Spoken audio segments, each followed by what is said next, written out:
Hello and welcome to the BloodStream Podcast, a show serving the bleeding disorders community, brought to you by Believe Limited and BloodStream Media and made possible by our presenting sponsor, Takeda. I'm your patient advocate and host, Patrick James Lynch. And I am your healthcare advocate, nonprofit nerd, and your other host, Amy Board. And hey, I'm reminding you to please speak with healthcare professionals before making any treatment decisions. On today's show, our final show of the year, we've got two big segments for you. Amy and I will take you through our top 10 lists of 2021, touching on a few highlights from the year. Amy cannot wait to plural lists. It's become a thing. It's become a little bit of a thing. We'll get into it in just a little while. That will come after our Let's Talk Mental Health segment with, as always, Mr. Joshua Sterling Bragg, this time featuring therapist and community member Debbie De La Riva in a segment that is made possible by Sanofi Genzyme. And I just can't believe it's our last show for the year. I know. It feels cliche, but this year it just flew, which is insane. I saw on Twitter someone said, like, time flies when you're having fun, but time flies, I guess, when you're not having fun, because, like, 2021, we're still in the pandemic, and, like, it flew. It still flew, yeah. It flew by. It seems as though time just flies. It may have nothing to do with us after all. You know, it has nothing to do with having fun. It's very human to think it has to do with something that we're experiencing. No, time 100%. Is just existing independent of us. We can feel however we want about it. Do you know, though, what number show this is for us in 2021, our final show? Do you know how many we've done this year? No, absolutely not. If we would record, like, the episode, I'd be like, yes, it's number, 7,500. I don't know, but no, absolutely not. I have no idea. We've done 7,500.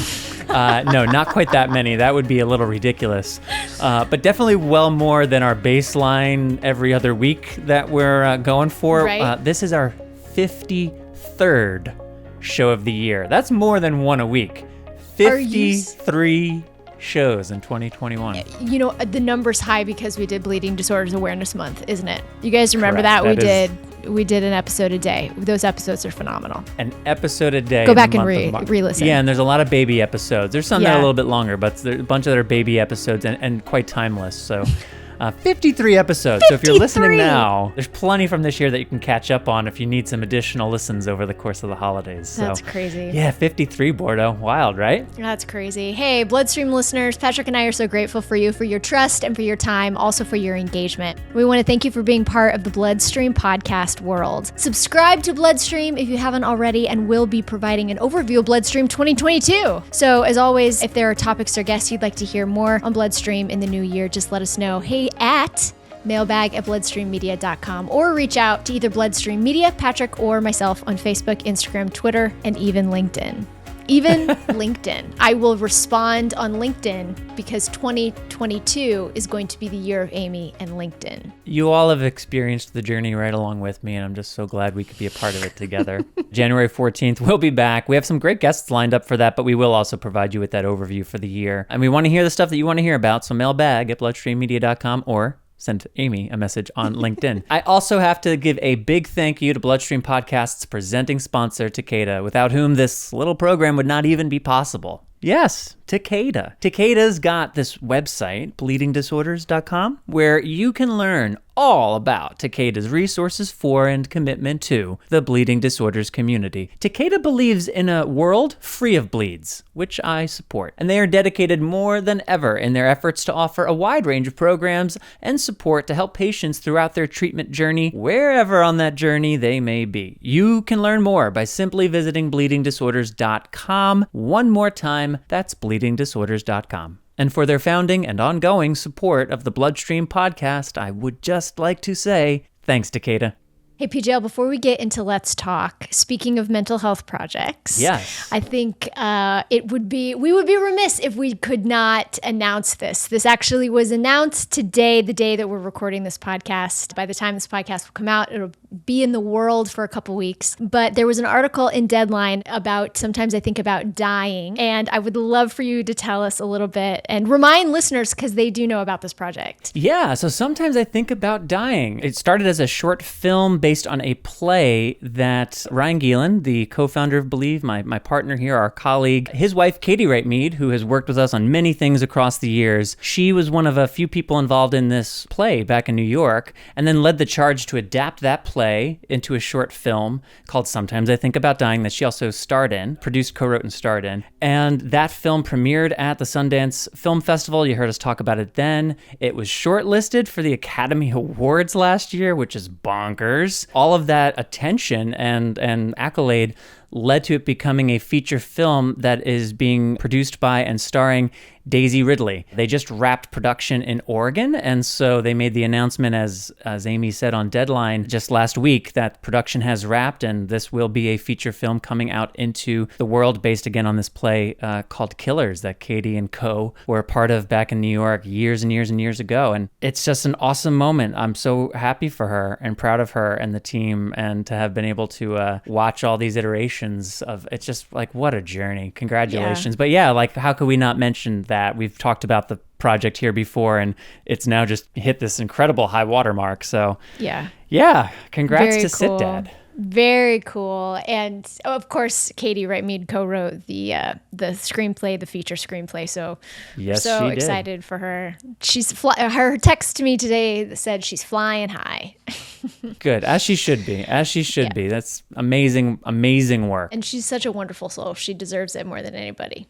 So let's get into it. Let's get into Let's Talk, which also is about mental health. So that's kind of a nice segue, if you will. Let's Talk, as you guys know, is a partnership between BloodStream Media and Sanofi Genzyme, and it aims to create an environment where we can have open, honest conversations about mental health in the bleeding disorder community. For people living with or caring for someone with a bleeding disorder, the impact on mental health is largely invisible and often not discussed. Let's Talk shares tips on how to care for your own or someone you love's mental health and strives to eliminate the stigma associated with this discussion within the bleeding disorders community. If you or someone you know has experienced feelings that have impacted your mental health, talk to your healthcare provider and find educational resources at letstalkmh.com. And let's turn it over to Joshua Sterling Bragg. He is, of course, our storyteller and our host for Let's Talk. And let's turn it over to Josh for another round of our mental health segment, Let's Talk.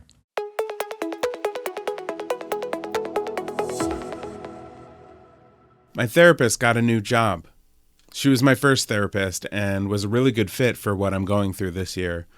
We did a lot of work over a relatively short period of time, and with her advice and support, I'm actually using this as an opportunity to close out my current therapy journey to try to navigate things on my own with the tools that we've developed together. It's a little bit scary, but I'm excited about it. Let's talk.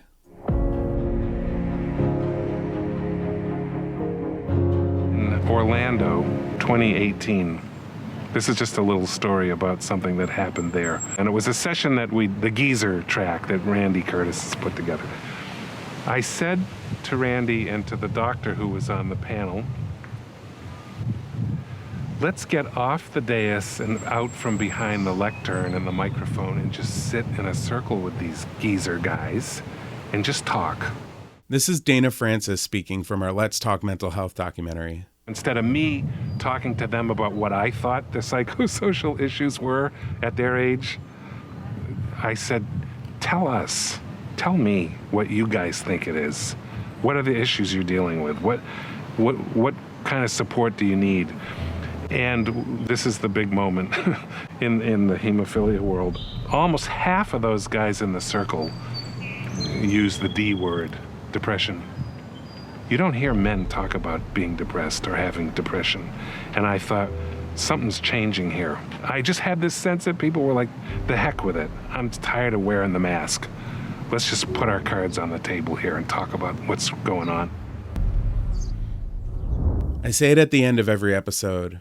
Talking can be so healing. Whether it's to a friend, a family member, a support group, or with a professional, finding ways to externally process what we are going through as individuals is a great way to find the links between us as human beings, to find those bridges, those commonalities that help us to realize that we're not as alone as we think.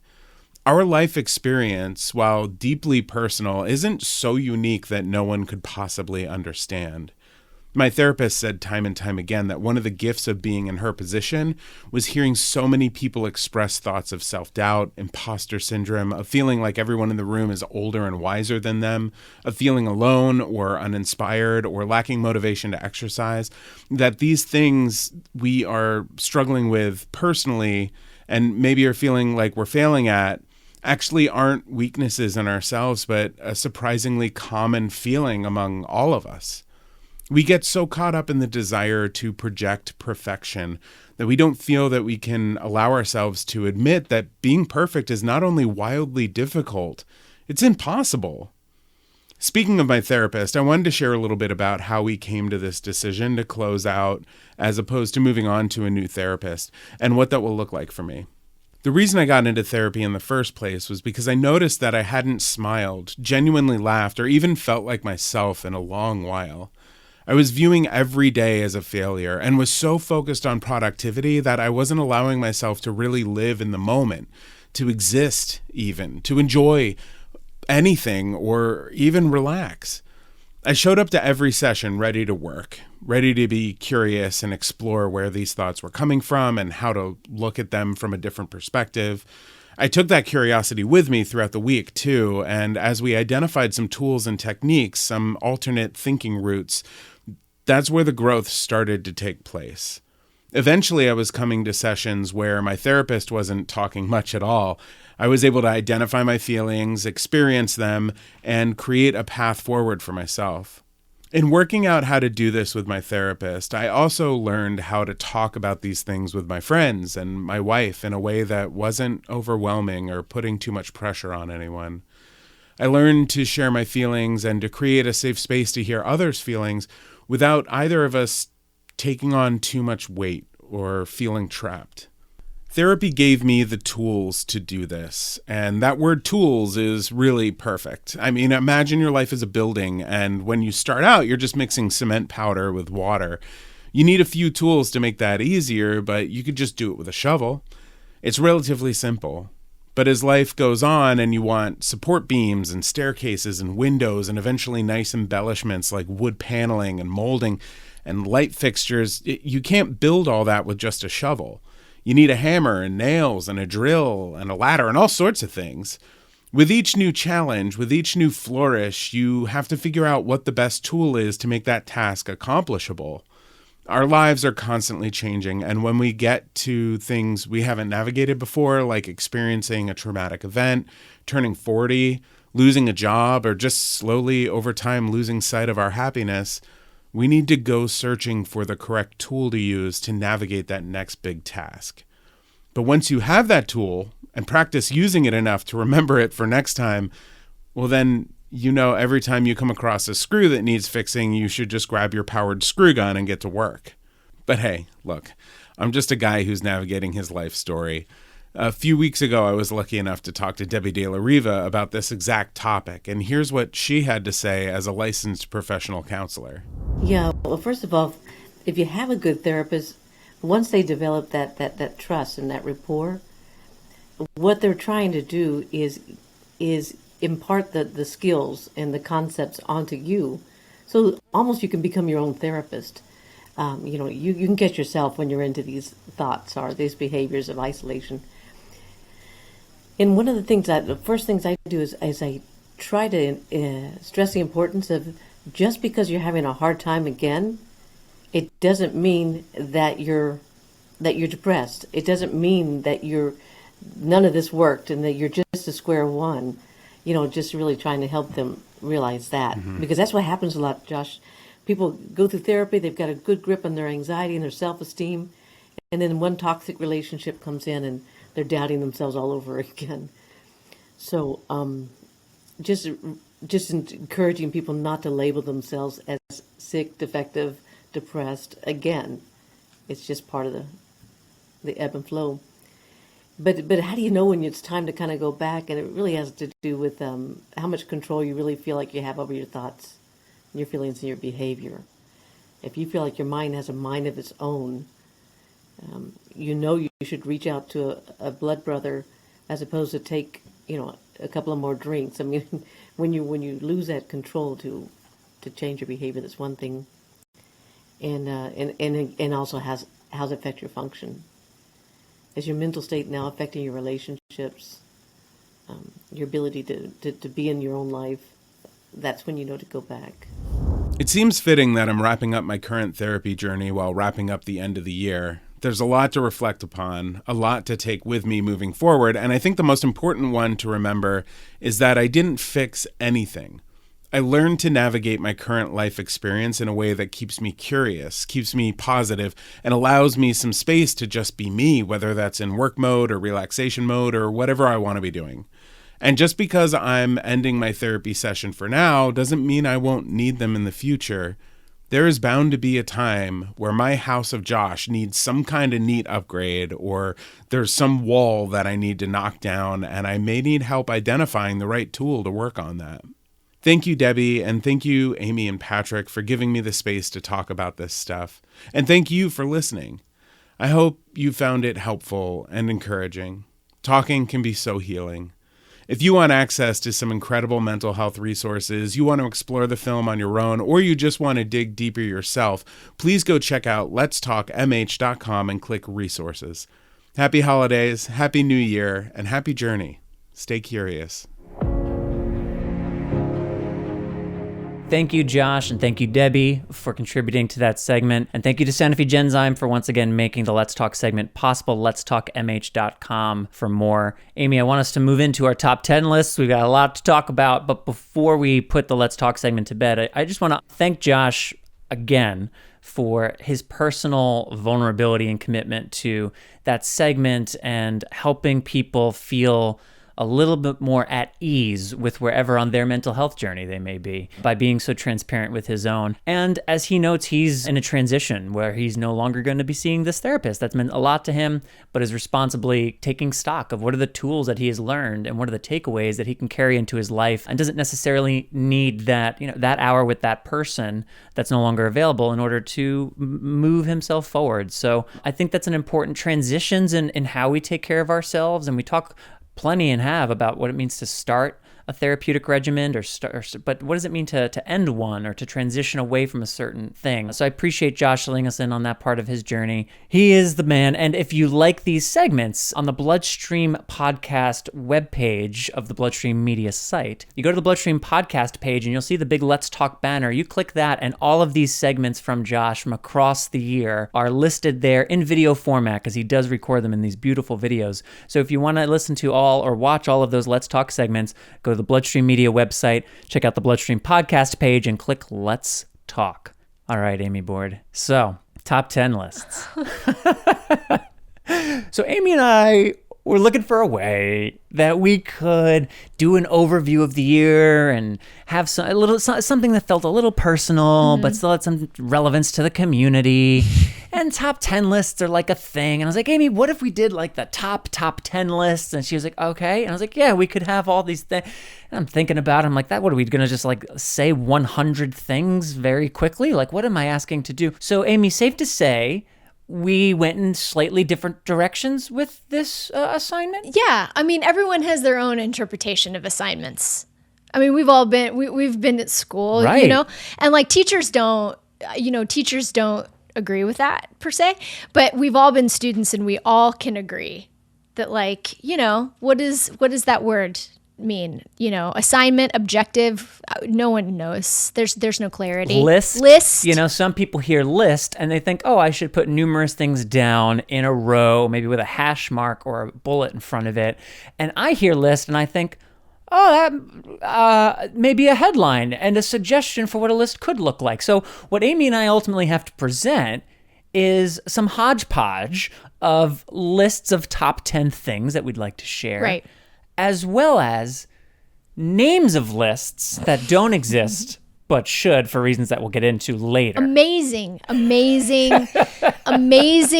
work that has been done for this episode, y'all. So to start, I wanted to share the top 10 places that I've treated in 2021. This should be great. It should be. Amy, you're right, it should be. Because as we all know, with bleeding disorder patients, you all have the opportunity, I would say, to treat in a myriad of places. This is correct. Opportunity and at other times necessity, depending on circumstance. That was probably even a better word for it, 100%. Both things are true. They're both true. And I've had my share over the years, but the reason that I don't have a list for this headline, Amy, is not because I didn't do the assignment. No. The reason I don't have a list for this one is because I haven't gone anywhere. So there's nothing really much to say. It's upstairs, downstairs, my bedroom, at the kitchen sink, at the kitchen table, on the couch.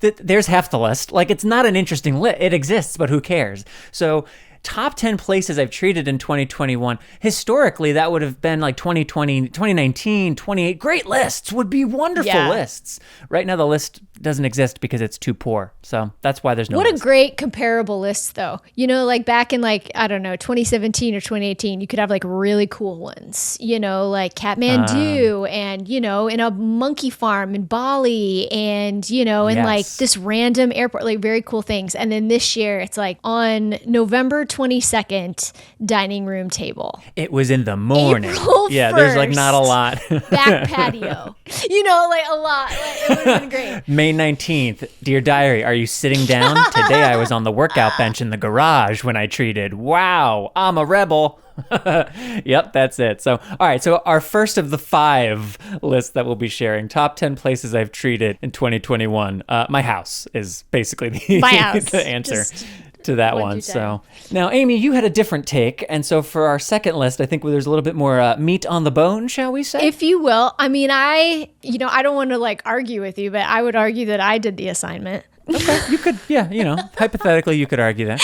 When we actually came into this, though, to everybody, dear listeners, I was like, oh, I did not understand the assignment. My bad. But I wrote a top 10 of one of the things that I have been a part of this year is slowly starting to become more of an overseer and a head of BloodStream Media, which is our large podcast network for rare and genetic diseases. We talk about it all the time here on BloodStream, but as you guys know, we are expanding into other disease states and our network is becoming more and more robust.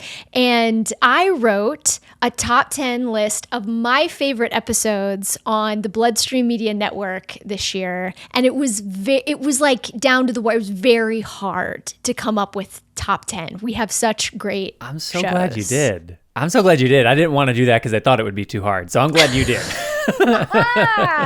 So I'll take this. We'll go through this, and I'll make sure to write this on our program notes. So if you guys are interested in hearing these episodes, you can kind of click and listen. Perfect. So anyway, top 10, BloodStream Media Network. Number 10 was an episode of Cheat Codes, and it was a special bonus episode of Cheat Codes in the partnership that we did with the Sickle Cell Consortium called What Just Happened at Sickle Cell Conferences. We have partnered with the consortium, a wonderful organization run by Dr. Lakia Bailey, who happens to have sickle cell herself. She's a physician and she's amazing. She's incredible. I love her to death. And we do this series to educate and bring awareness to what happened at these big medical conferences. And just like in hemophilia, as you can imagine, sickle cell and hematology, as these big medical conferences, we never know what happened. So this is What Just Happened. And my favorite episode that we did was an episode that was about the Foundation for Sickle Cell Research Conference, or FSCDR. And it was because it introduced me to sickle cell advocate and consortium employee Dominic Goodson, who was so fantastic and went toe to toe with all the doctors on the panel, just like asking them questions, just like no holds barred. And she was my favorite. Great. Yeah, she that was so a strong great. episode. Strong episode. Loved it. Number 9 was an episode of Flow, the Flow podcast, which is fantastic. Straight talk about extreme periods. And it was entitled, What Do Hormones Do? And it was with Dr. Melissa Holmes. And I loved this episode because I have lived and dealt with my hormones my entire life, and I have no idea what they do. And they literally rule my life and my moods. And it was phenomenal getting that overview. So check it out. Even if you think you know what hormones do, no one has any idea what they do. Some people probably have more of an idea. Number 8 was our BDC Live. Yeah. On BloodStream at the BDC. It was so good. It was so fun. We had hours and hours of content. I don't know if you guys listened to the Facebook Live, but it was so good. We did a highlights episode, which came out in September, which is great. But the BDC Live, it kind of felt, and this is how we wanted it, but we just had rotating guests, and it kind of felt like, we were in the hall of like the Gaylord Marriott, just, talking in between sessions, and it was very good. Yeah, I'm really glad we did that one. By the way, I should mention, and people can't see this, but like I'm here nodding as Amy's sharing these, and like yeah, and I haven't looked at these before, so I'm listening along with the listeners, which is maybe why I'm also a little silent. I'm just like nodding along vigorously. I should love give this that. overview of like, do you remember this episode? Because you're nerdy about these too. No, it's more fun this way. No, I like the reveals. I just wanted to let people know why I was maybe being a little quiet. Okay. That's so nice. Okay. Because I guarantee they're like, Patrick usually talks. JK.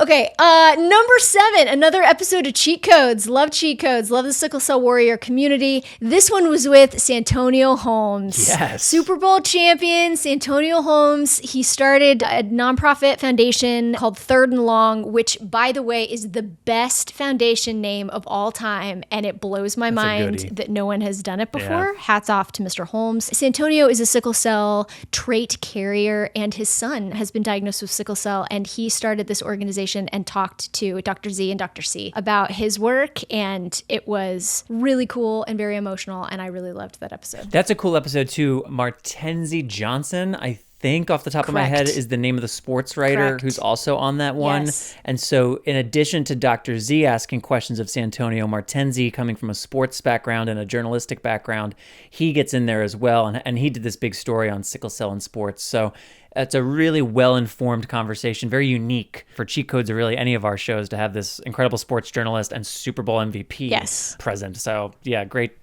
call on that one, Amy. Cool. Okay, so number 6 is from our Pain Pod series, season 3 of the Pain Pod. It's episode 5, Pushing Through the Pain. And I loved this episode because I shut down in my chronic pain. My chronic pain is sporadic, but yet will last for several days. And I completely shut down. And I loved this episode about being goal-oriented and motivated through your pain. And I think, you know, I have taken the stance that you have to feel good in order to do the things that you want to do. If I want to write, if I want to get work done. And when you experience chronic pain, you don't get that liberty. You don't get that. I mean, you just don't have that option sometimes. Yes. You have to the thing still needs to be done and you have to find a way through. Yes, privilege. That's what I was thinking of. Privilege. Anyway, so I loved this episode.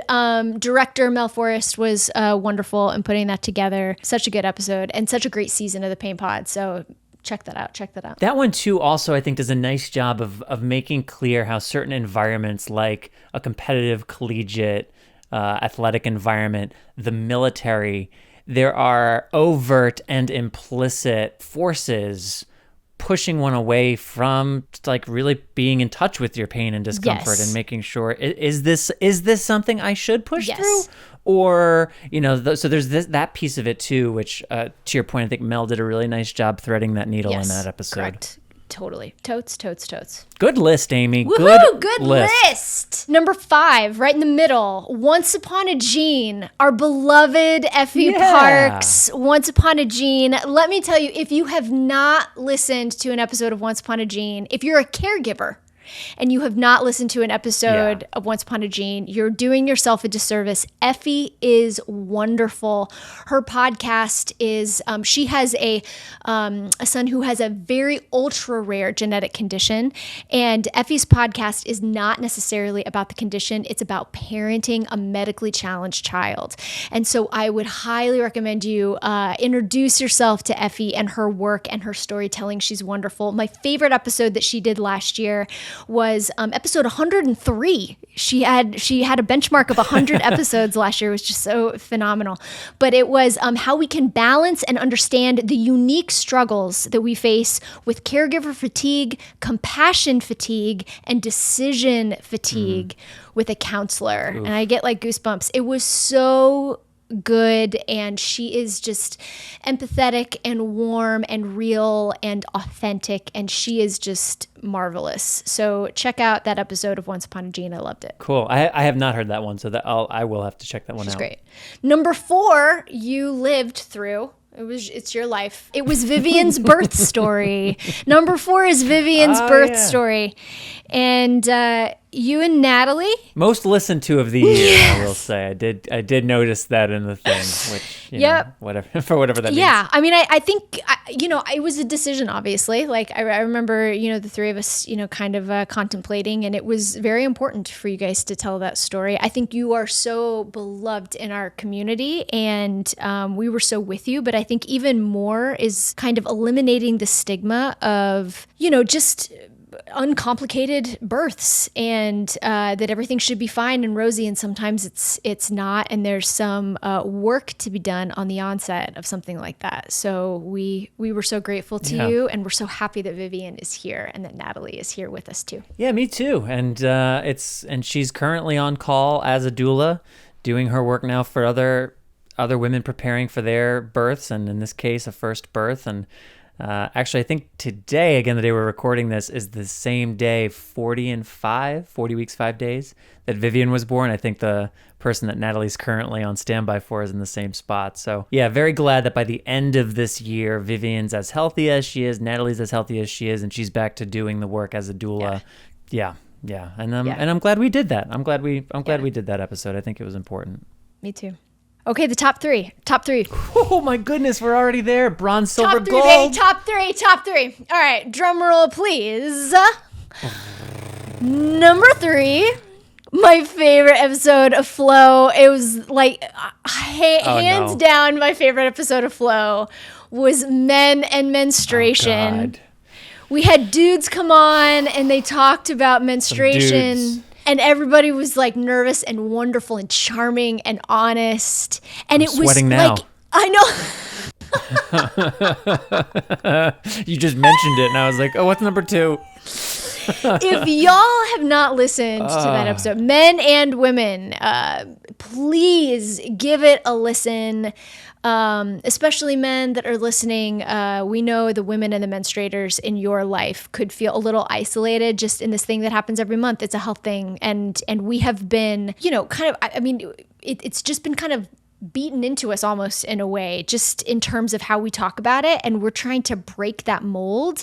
And it was just really cool, I think, for us as the Flow team to have men on and to continue to have men on this podcast to continue to talk about it. We just appreciate you guys because we know that it could be tricky to put yourself out there. And it was great. You guys were really wonderful. Thanks. I mean, I can't speak on behalf of the other guys, but I know I was, I felt like, okay, this is an honor to be invited on, and the best thing that I can try to do is be as just honest and present and not try to pretend I know something I don't, or like lean into the insecurities, lean into the company of other men who are there engaged in the conversation, probably feeling their own versions of inadequacies or ill-prepared, or like, oh my God, I can't believe I don't know as much. So thanks for providing that opportunity. And yeah, I hope it is something that people could share with the men or partners in their lives, and maybe they can hear, some stuff that they relate to and feel a little bit more at ease about menstruation from it. So yeah, thank you. Absolutely. I mean, I will, this is just a personal note, just because we're doing this at the end of the year. Working on Flow for me was and has been the highlight legitimately the highlight for 2021 because it is so powerful. And this is being really, spoken about a lot in our society on every single angle. But when we start talking about things, when we bring things to the open and actually start talking about things, the empowerment that it gives you is just indescribable. And so for me, actually talking about it with my coworkers, my friends, my partner, has been so, with my mother, has been so empowering for me. And I think the work that we're doing at BloodStream Media, I'm seeing that in every single patient community. Effie talks about it all the time on Once Upon a Gene, of just, being able to talk about it with people that you understand and that can understand your lingo in terms of being a caretaker. We talk about it in the hemophilia community all the time. There's nothing like going to a bleeding disorder conference. Everybody knows the lingo. It's wonderful. And for some rare disease communities, they have never had that opportunity to do that. And these podcasts are slowly starting to do that.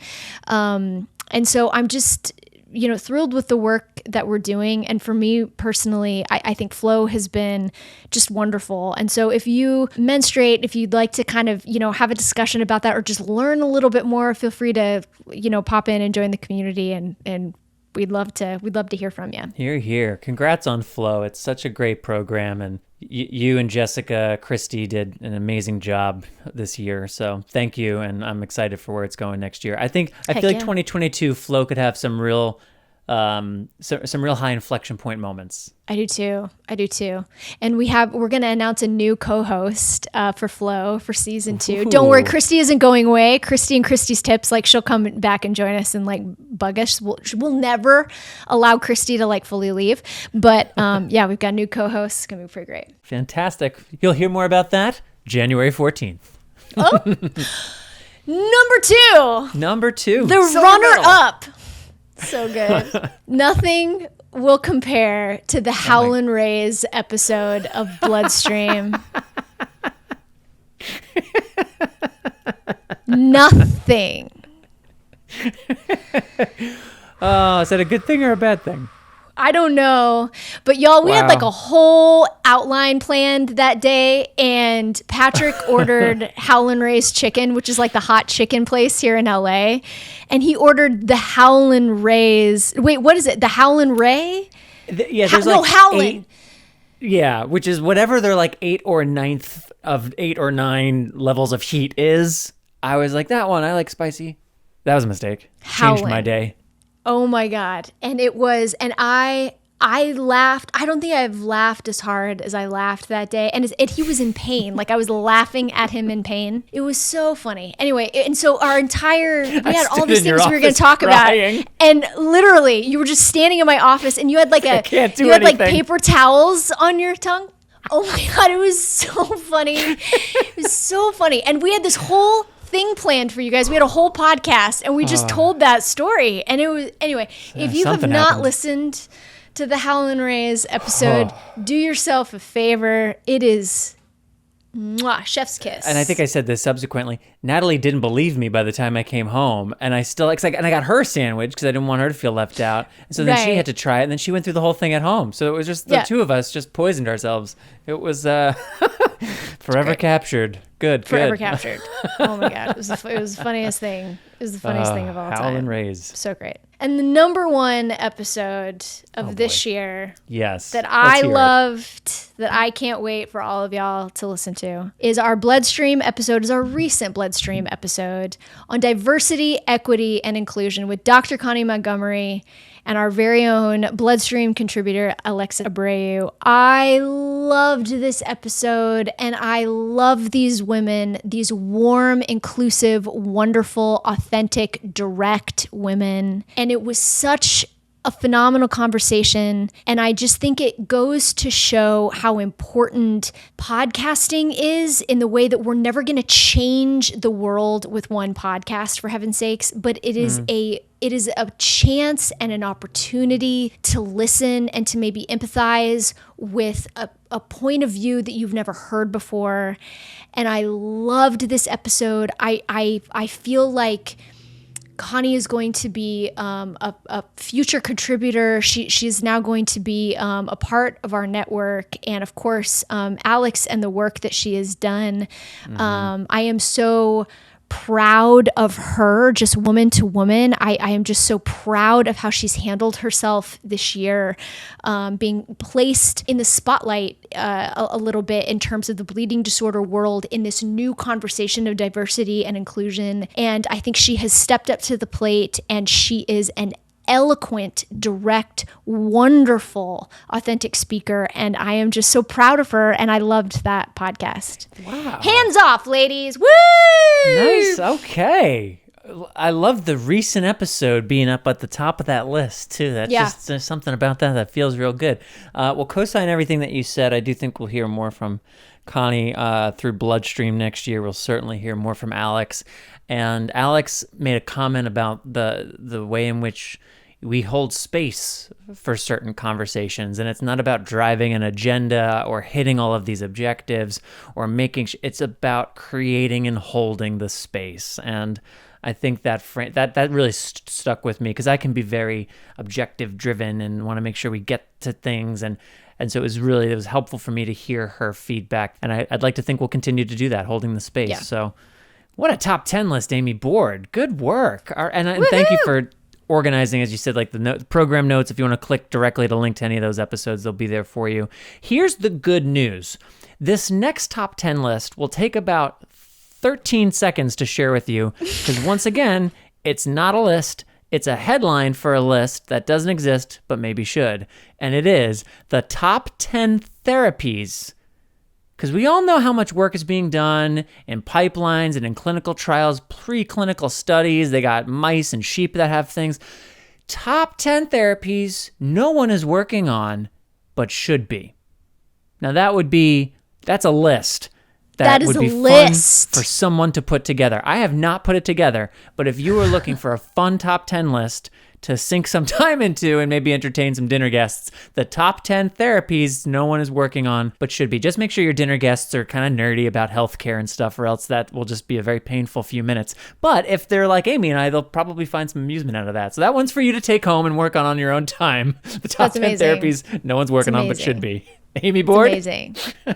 All right, what do you got? Our fourth list. Oh my God. An actual list, I think. Yeah, it's a list, but like it won't be as long as the other one because like I don't know if you guys need all this, but I did again. This was the assignment that I did, and I am a reader. I'm an avid reader, and so I did my top 10 reads of 2021. And I told Amy when she told me this just before we started recording that I had pulled a headline from People magazine, the top 10 books of 2021. But the reason that I pulled that was so that I could simply make the comment that I had never heard of any of those books and realized just how disconnected from book reading I am. So that's what I brought to the table. Amy brought to the table a list of her actual 10 favorite books from the year. Yes. Amy Board. I do want to admit that I am one of those people that reads like new books 5 years later. Like I'm not a person that like a book comes out and I read. I'm a hoarder of it, you know, like Sally Rooney came out with a new one. Yeah, I'm very picky about moods and I believe they should be like, you know, I love Sally Rooney and she came out with a new one this year and I haven't read it yet. I'm hoarding it until for the perfect time, which is my own thing that maybe I should look at. So anyway, there's going to be a lot of oldies on this list. Number 10, a novel called The School of Secret Ingredients by Erica Bauermeister. This is an old book. It was wonderful. Okay. It's about cooking and bringing people together. It's wonderful. Number 9, Infinite Country, Patricia Engel. This was a new book this year. Reese Witherspoon book club book. Phenomenal, short, the most restrained storytelling, clear, crisp storytelling and prose about a Colombian immigrant family that gets separated. Half the family is in the States, half the family has to go back to Colombia. Fantastic storytelling and wonderful read. I recommend it. Number 8 is by the short story master, Raymond Carver. I've never read this before. What We Talk About When We Talk About Love. And if you don't know, if you're a reader and like a nerdy reader, you have to read Raymond Carver, even if you're not into short stories. He just speaks and writes how you would with no fanfare. And his subtext is incredible. Incredible. I like listening to you talk about authors and styles and like, I don't know any of this, but I'm like, ooh, restrained writing. Yeah. Oh, this is good. You're doing good. I love this. I think we could do tit for tat. Like next one, you could do like your top 10 like MBA moments. I'll be like, I don't know what any of this means. Like that sounds great. No problem. Yeah, we can do that. Okay, great. We won't for the listener's sake, but we could. Great. Okay, number 7 is Paula Hawkins' new book that just came out, actually. So I guess I just went back on everything I said. I did read Paula Hawkins' new book, and I loved it. It's called A Slow Fire Burning. Paula Hawkins, if you recall, wrote that global sensation thriller, Girl on a Train. That was made into a movie with Emily Blunt. Yeah, that was her first, not her first novel, but her first thriller novel. Okay. Yeah, and anyway, she did a follow-up, and then this is her third novel, and it was great. It was multiple points of view, and like just the story structure was clean, and the characters were great. Like she's very she likes dark. Like I've actually heard Paula Hawkins talk, and she goes, I like dark people, and she begins with character, and you can tell like her characters are good. Nice. So anyway, Paula, love Paula. 6 is a mystery sleuth novel called Claire Dewitt and the City of the Dead by Sarah Gran. Sarah Gran, this was like the beginning of a series. Super gritty. It was like very gritty. It takes place in New Orleans. It's a love letter to very dark, twisted, and violent New Orleans. Claire Dewitt is a private investigator. Okay. Very girl with the dragon tattoo-esque about it. Super dark and gritty. Loved that book. Number 5 was the biography of Mike Nichols by Mark Harris. Mike Nichols, of course, is a beloved film director and play director. He was a theater director forever. He did the majority of Neil Simon's greatest hits, and it was absolutely the most fantastic thing. It was great Hollywood dish, and yeah, it was wonderful. And about actually, Patrick, you should read it. It was about process and storytelling. And, I think his, just kind of like the dive into that very masculine feeling of failure is just really lovely. And he had high highs and low lows. Like I've always thought of him as kind of this untouchable thing, and he really was not. He wasn't all the time. Quick sidebar, Natalie showed me something on Instagram a few days ago, some like meme aggregation account that had a letter, and I'm just assuming that this is true. So, I'm like, yeah, someone showed me a thing on Instagram, facts, that Michelangelo had written about his work during a particularly self-doubting moment. And the way Michelangelo describes, to use the word, what a failure he is as an artist in this letter.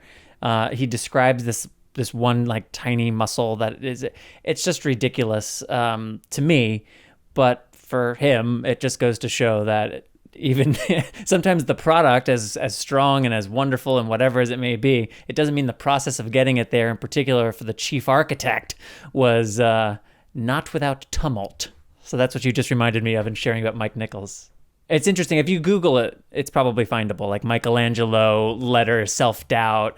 It's kind of inspiring. You're like, all right, that guy thought he sucked sometimes. I'm okay. I don't think there's any wonderful person who thinks they don't suck. I mean, I think it is so innate. Yeah.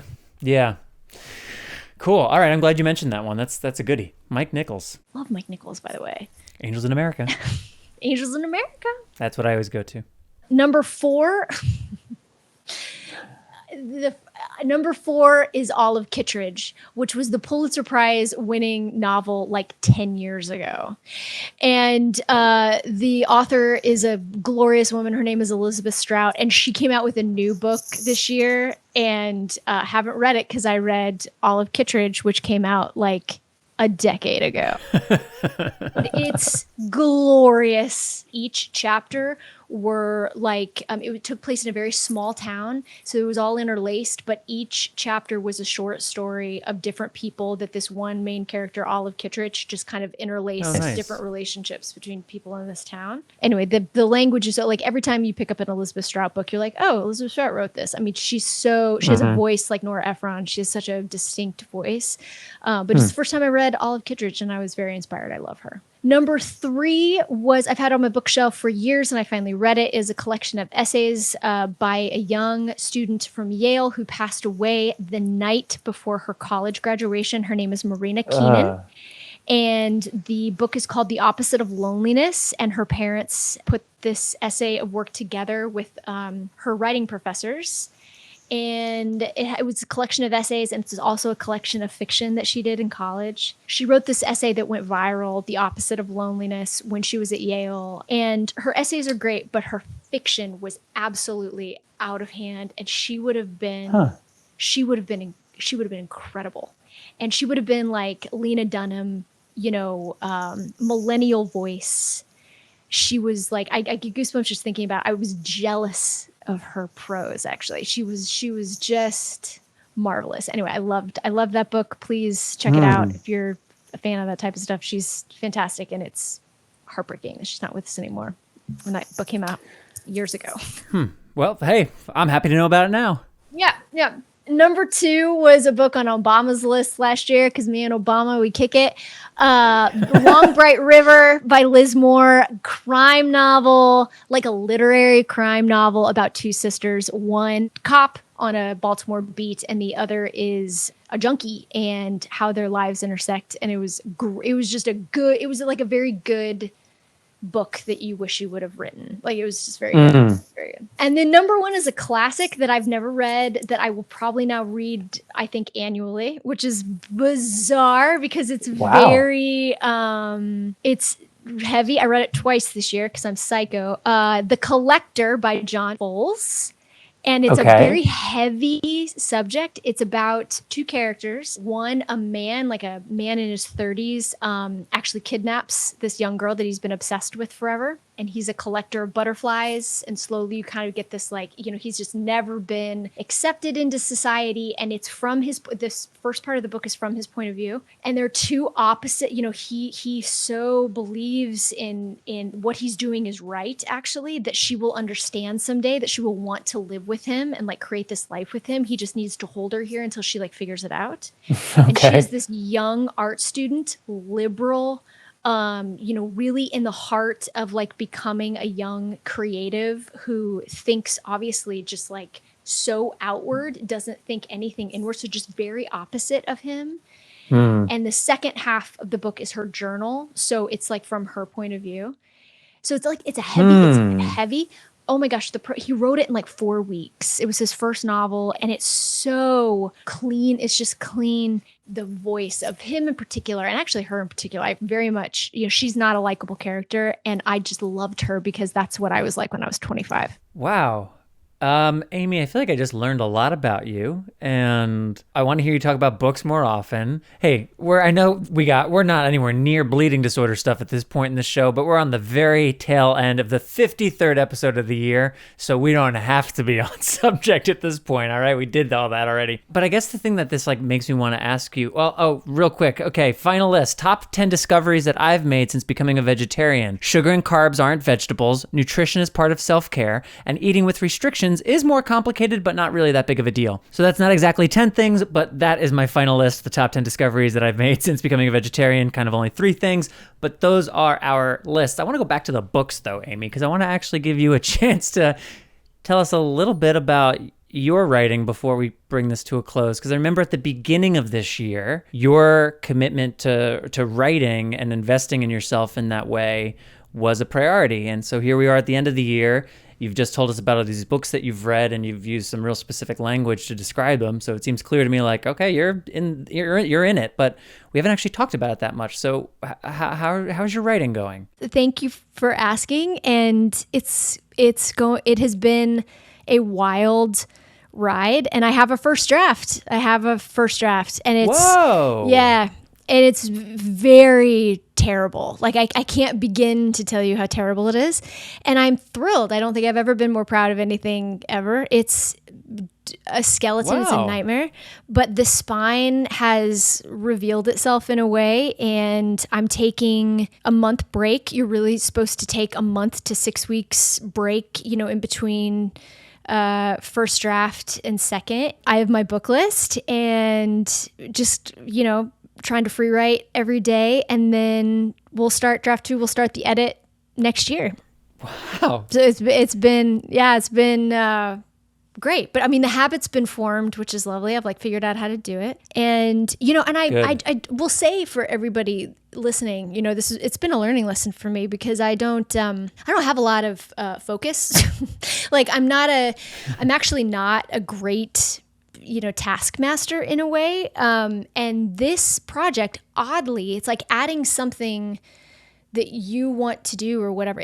I do it an hour. I have an hour and a half in the morning. So I get up really early and I have my coffee, and it's my writing sacred time. And I have a device on my computer that turns off all social media and anything other than my writing materials. And I you know, have my lesson and I, you know, do my thing and write my words, and just a little bit every day. And then when it's done, like 7:30, when it's done, I am so much more focused for my day. And it's actually like helped my work day. It's like focused me for my work day. It's crazy. It blows my mind. Good for you. So it's been great. I mean, building that habit, that's like so much of it. And such a, whether it's writing or something related to health or just trying to like make any kind of change, building that, whatever that like Yes. core habit is that will, like make the thing go. That's huge. So I'm proud of you and Thank excited you, to hear pal. more about this, offline and next year. And Yeah. way to go. Thank you, pal. Amy, it's been a pleasure doing this with you this year. And I am very much looking forward to what we're going to do with the BloodStream podcast next year and seeing what opportunities present themselves. Is there any final word that you would like to share with the listeners before we sign off and say, see you on Jan 14th? Oh, man. We love you guys, and we know you're with us, and we know every time you tune in, it can be a different place in your life, and we just love being that touchstone and hopefully bringing some smiles as well as, any education and awareness and conversation that maybe isn't happening in any other arena. So we love y'all, and we want to keep hearing from you, and we just appreciate you so much. I co-sign all of that. This podcast wouldn't have a reason to exist without you. We are here to help bring a little knowledge, joy, and normalcy to your life as it relates to bleeding disorders and just in general. Hopefully we've done that in 2021, and we hope that you'll continue to trust us to do the same and even more as we head into 2022. I want to thank Josh and Debbie for the Let's Talk segment that's made possible by Sanofi Genzyme, and we thank them for that. I want to thank Takeda, the presenting sponsor of the BloodStream podcast, bleedingdisorders.com for wherever on your journey you may be. Producer Keith, editor Drama, production head Allison, and everyone at Believe Limited, because literally it's like everyone who helps make BloodStream happen each and every time from the bottom of my heart. And Amy's, I'll speak for Amy's heart. Thank you. Amy Board, thank you. Thank you, pal. Listeners, you can email us at mailbag@bloodstreammedia.com. You can reach Bloodstream Media, Amy, or myself on Facebook, Twitter, Instagram, or even LinkedIn. Hooray! I am your host, Patrick James Lynch. And I am your other host, Amy Board. And until next year, take self-care of yourself. Happy holidays. Have a good new year. Bye, everybody. Bye-bye, everybody.